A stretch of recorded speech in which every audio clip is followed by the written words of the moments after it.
Around 7,000 people get rejected from Wharton every year. If you want to be one of them, make sure that your essay reads like a LinkedIn bio and a self-help book had a baby. That's gonna land you straight in the ding pile. If you want a strategy that actually works, well, I'm gonna talk about that in this video. Welcome back to MBA Monday. I'm 𝐂𝐡𝐚𝐩𝐿, the founder of MBA Protocol, where we help highly ambitious professionals and humble overachievers get into M7 and top 15 programs with scholarships to power bold career pivots into careers they actually love. The Wharton MBA can make almost any career change possible. And if you watched my first video about Wharton and the baffling array of choices that you have on campus, Wharton is probably high on your list. The essays this year are brutally tight. For the last several years, Wharton has given you around 900 words to tell them everything that you need to tell them. This year, they've cut that number almost in half. So let's talk about how you can be brutally efficient in giving Wharton everything they need in those 3 short essays so that you can get to the team-based discussion and earn your spot by passing the collaboration test.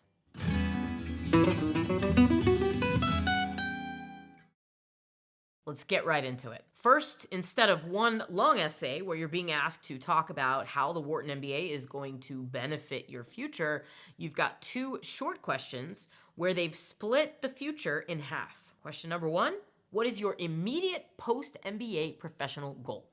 50 words. And question number 2,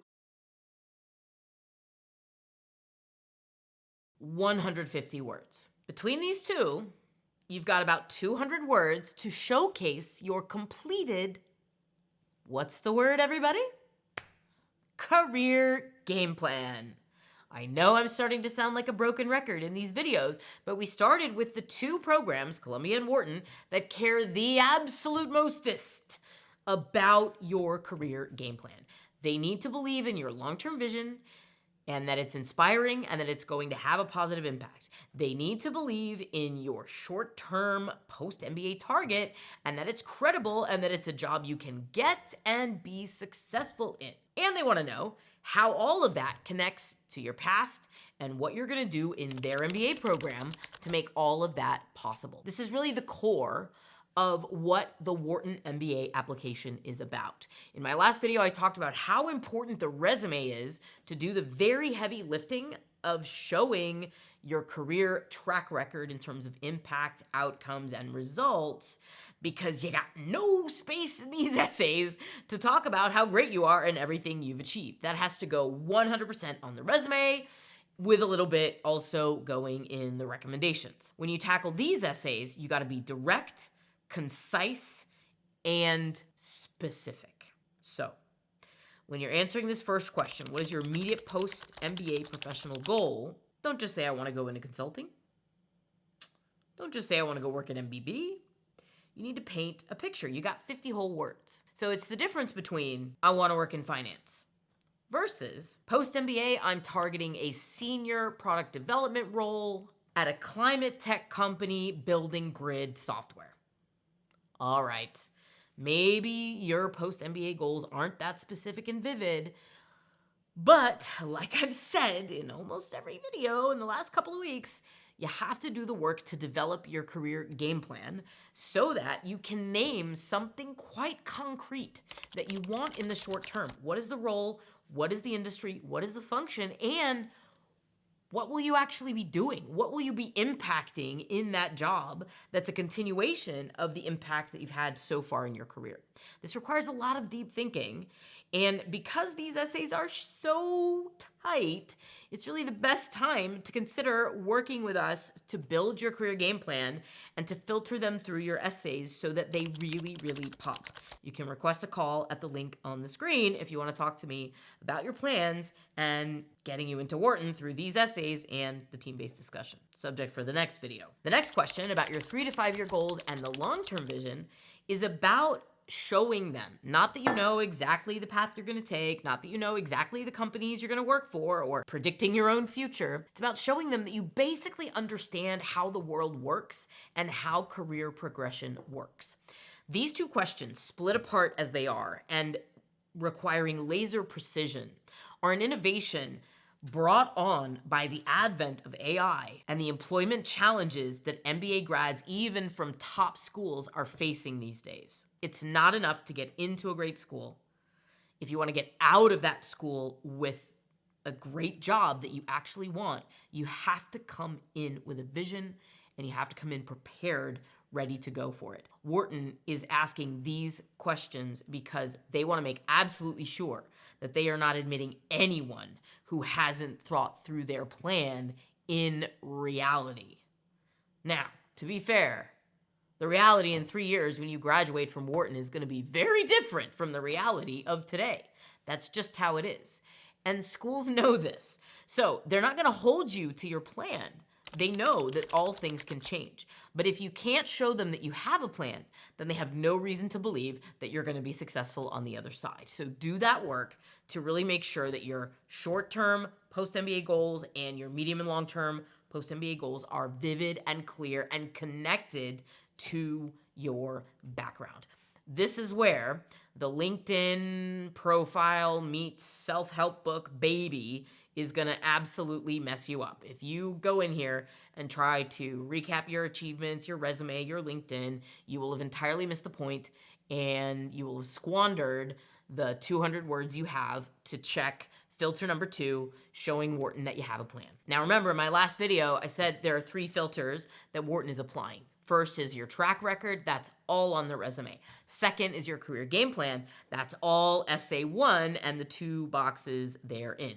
Now we're moving on to the third filter, and this is the teammate test, the collaboration test. Is your cohort gonna be happy that you're there?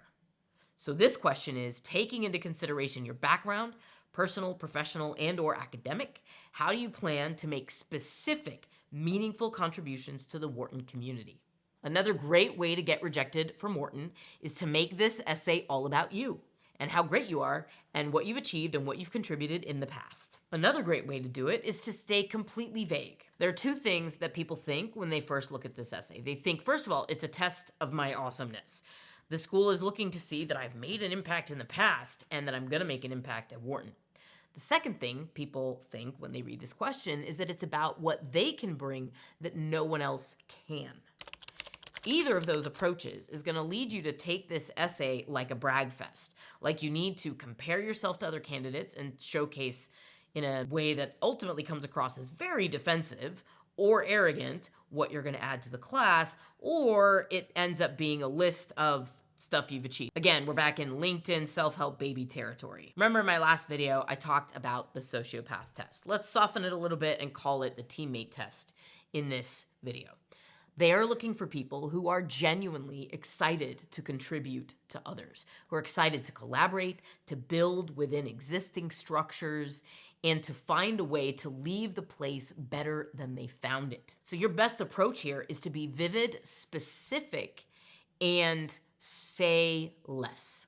Don't make a list of clubs that you're gonna join. Don't be general and vague, saying things like, I'll lead the PE club, I'll launch a conference, I'll mentor first years, I'll go on and be the hero of the campus. Instead, pick 2 or 3 concrete contributions that you plan to make on campus and flesh them out in vivid detail.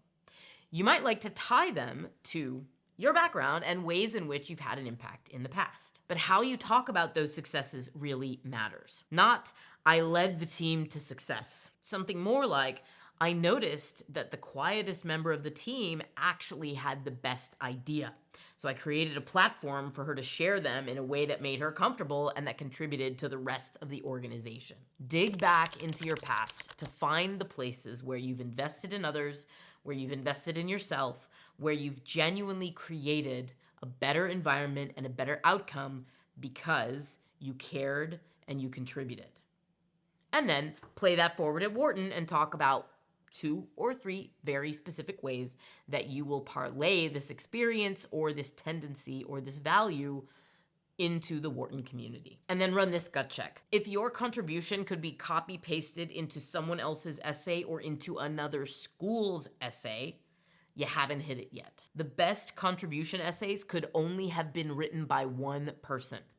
Make sure that person is you. Wharton wants self-awareness and generosity, not self-promotion. Now, there are 3 ways that people mess up both essays simultaneously. Real quick, those 3 traps are: number 1, writing like a consultant. I leveraged cross-functional synergies to drive stakeholder alignment.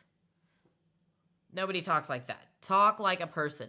Write like you speak. Trap number 2, trying to sound impressive rather than trying to sound real.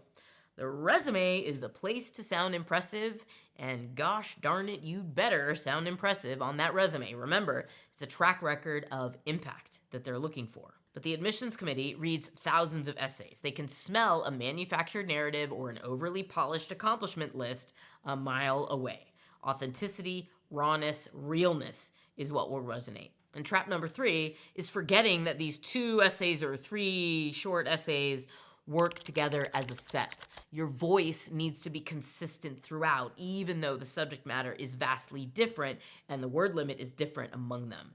Make sure that you sound like you in all of the essays that you write. I mean, that's just good advice for every school. If you follow this advice and you tackle these essays the right way, you're going to be in the very fortunate position of landing a spot in a team-based discussion. That is a substitute for the interview that Wharton innovated several years ago and causes a ton of anxiety among applicants once they get to that stage. Well, hopefully you're going to get there, and in my very next video, I'm going to talk to you about how to ace that team-based discussion. Spoiler alert, it's not about acing it. By the way, if you haven't already joined the MBA Momentum Club, get on in here. Go to mbaprotocol.com/community. We've got events, exclusive content, tools, and tips to help you build your profile and prepare to apply to the world's top MBA programs, including Wharton. I'll see you in there, and I'll see you right here for my very next video about the team-based discussion. If you want to take a step back and check out my entire overall Wharton application strategy video, it's right here.